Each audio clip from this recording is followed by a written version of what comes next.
Oi, eu sou a Vitória Cândido e sejam muito bem-vindos ao Med do Zero. No vídeo de hoje eu vou falar sobre ABCDE do trauma. Então, vamos lá. Basicamente, o ABCDE do trauma, ele é uma sequência de protocolos que a gente tem que seguir quando acontece algum acidente, algum trauma. E essa sequência, ela não é feita do nada, né? Ela tem uma sequência lógica, que é assim, a gente vai... O primeiro passo e depois o segundo, enfim, ele tá nessa ordem porque a gente tem que evitar o que mata mais rápido. Não é o que mata mais, é o que mata mais rápido. Então, depois eu vou explicar o A, B, C, D, E certinho, mas basicamente o A, por exemplo, é o quê? Via aérea. E ele segue uma sequência lógica, que é o que mata mais rápido. Então, a gente sempre vai tentar fazer a primeira coisa que a gente vai fazer da sequência é para evitar o que mata mais rápido. Outra coisa importante, a lesão primária, ou seja, a lesão que aconteceu na hora ali do acidente, não tem como a gente reverter, sabe? A lesão cerebral, a gente até tenta fazer outras coisas mais pra frente, mas ali na hora, o nosso foco não é evitar a lesão primária, porque o acidente já causou. É evitar a lesão secundária, ou seja, o que a gente pode fazer para evitar com que aquele problema que o acidente gerou gere mais problemas, entendeu? É basicamente isso. E a sigla, o ABCDE do trauma, o ABCDE, né, ele vem do inglês, tá? Então é por isso que às vezes quando a gente for traduzir, não dá certinho assim, tipo, o A não começa com letra A no português, mas enfim, só um detalhe. Então vamos lá, por partes, como é que funciona. Primeira coisa que a gente tem que fazer, lógico, a gente se apresenta rapidinho, mas perguntar pro paciente o que aconteceu. Por quê? Isso não é um negócio bobo, é porque em menos de alguns segundos a gente consegue ver muitas coisas. Por exemplo, a gente pergunta o que aconteceu pro paciente. Se ele responder, já tipo, resolve muitas coisas. Por exemplo, se ele responder, significa que ele tá conseguindo falar, não tem nada obstruindo a via aérea dele, ele tá conseguindo falar, ele tá conseguindo respirar, ele tem noção de tempo e espaço, sabe? Ele não tá desorientado. Então, praticamente todos os passos já estão resolvidos só em perguntar ali, nesses primeiros 10 segundos, sabe? Então, por isso que é tão importante. Aí a gente pergunta pro paciente, ele não responde? Opa, então vamos lá. A, B, C, D, E. O A. O A é de via aérea, ou seja, a gente tem que ver se não tem nada obstruindo a via aérea do paciente. Seja através de uma aspiração ou a gente realmente procurar ver se tem alguma coisa obstruindo, enfim. E junto com isso, no A também, tem a restrição da movimentação cervical. Então é aqui, nesse primeiro momento, que a gente vai colocar o colar cervical. Então assim, é tudo em conjunto, é uma equipe que tá trabalhando, sabe? Não é um só. Então, isso é importante também falar. Enquanto um tá fazendo uma coisa, o outro já tá fazendo outra, entendeu? Porque tem que ser o mais rápido possível e mais eficiente também. Então, mas, enfim, segue essa sequência, né? A primeira coisa, então, vê se tem alguma coisa obstruindo e já segura a cabeça, o número 1, né, que é a pessoa que vai comandar todo ali o negócio, ele segura a cabeça do paciente, o outro já coloca o colar cervical para restringir a movimentação. Então, é isso. Letra A. A letra B. A letra B é da respiração em si. Não adianta o paciente estar com a via aérea pérvia, ou seja, a letra A, beleza, mas ele não está conseguindo fazer a troca de ar, né? Ele precisa estar com o pulmão funcionando, senão também não adianta nada. E para isso, a gente tem que auscultar o paciente, fazer a palpação no tórax, né? Ver se tem alguma costela quebrada, se às vezes tem um pneumotórax. E pneumotórax é interessante que assim, o pneumotórax hipertensivo, ou seja, tá sangrando ali no pulmão, só que tá um sistema fechado. Então imagina, o sangue ele tá acumulado ali, ele não tem para onde sair. Então isso gera uma hipertensão e gera um problema agudo no paciente. Por isso que quando o paciente está num pneumotórax hipertensivo, o que a gente tem que fazer é transformar no pneumotórax aberto, fazer uma drenagem ali naquele pneumotórax. Assim, resolveu o problema? Não, porque a gente só transformou um problema em outro. mas é um problema que ele não vai ser tão agudo quanto o hipertensivo, entendeu? Então a gente vai pôr um abocate, né, e drenar esse sangue, ou seja, fazer com que aquele sangue que estava acumulado tenha um local para sair.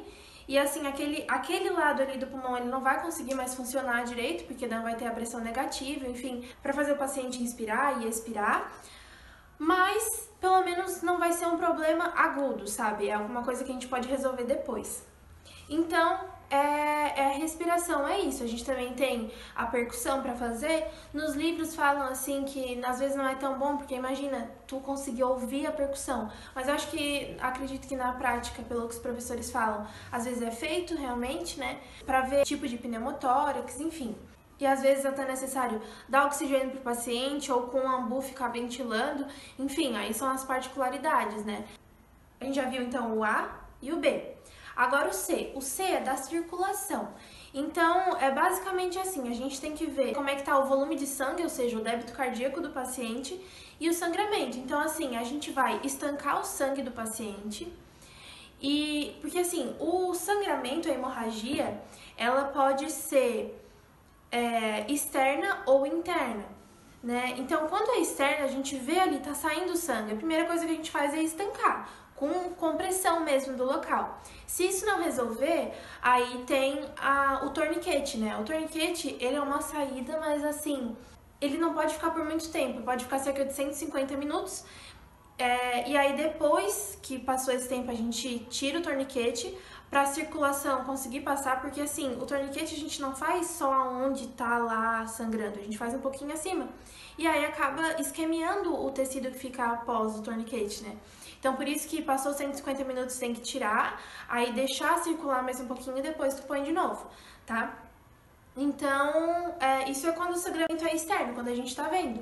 Mas nem sempre é assim, às vezes tem um sangramento interno, às vezes um pneumotórax que acaba gerando esse sangramento interno, enfim. Só que isso a gente não consegue, assim, identificar ali na hora, é difícil identificar na hora, né? Então, seria mais através do exame de imagem e no centro cirúrgico mesmo para resolver. Mas a gente tem que sempre estar atento, né? Então, resolver o que a gente consegue ali na hora. E para isso é também importante alguns fatores, como por exemplo o nível de consciência, para ver que se o paciente, isso ainda no C, tá? Depois a gente vai ver no D, que é um pouco mais aprofundado. Mas assim, o nível de consciência só para ver se a perfusão ainda tá boa. A perfusão cutânea, então assim, um paciente com hipovolemia, que já acabou perdendo muito sangue, o rosto dele acaba ficando mais acinzentado, assim, e as extremidades ficam bem pálidas. Então, notar isso, se tá tudo bem rosado, então provavelmente ele não tá perdendo muito sangue, não tá já num estado de choque hipovolêmico, sabe? Mas é importante, então, estar atento a esses detalhes. E a outra coisa é o pulso, né? O pulso, a gente não vai ver o periférico, né? A gente vê o central, seja na artéria femoral ou na carótida. E aí a gente vai ver se tem pulso, se não tem, se tá muito rápido.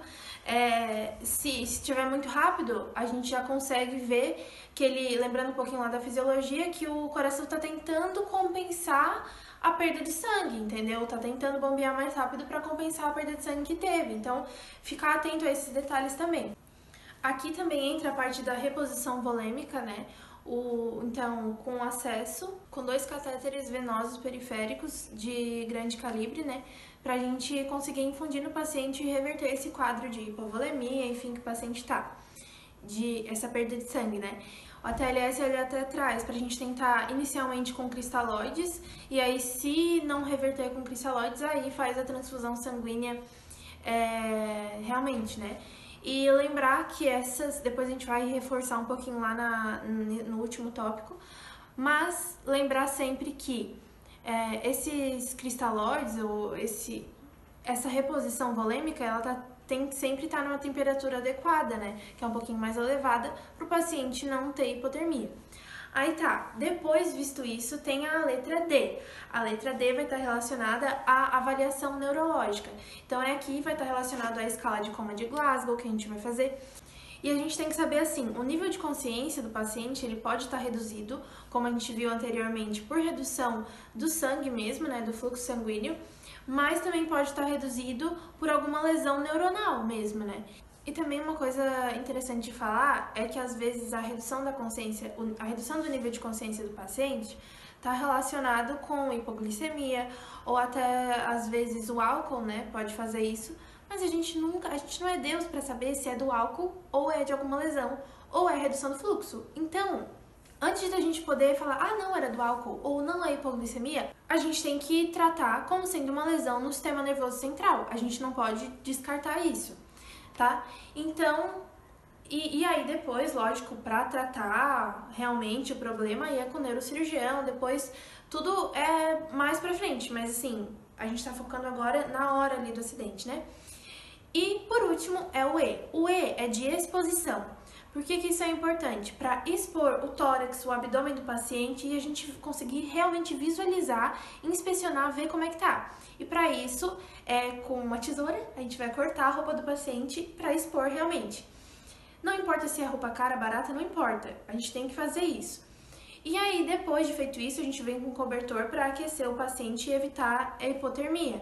Assim como a questão dos fluidos, né, que a gente está colocando no paciente também são aquecidos. Tudo para evitar a hipotermia, porque ela é letal também. E era isso. Resumão bem resumidinho do ABCDE do trauma pelo ATLS. E eu espero muito, muito que vocês tenham gostado e até o próximo vídeo. Tchau!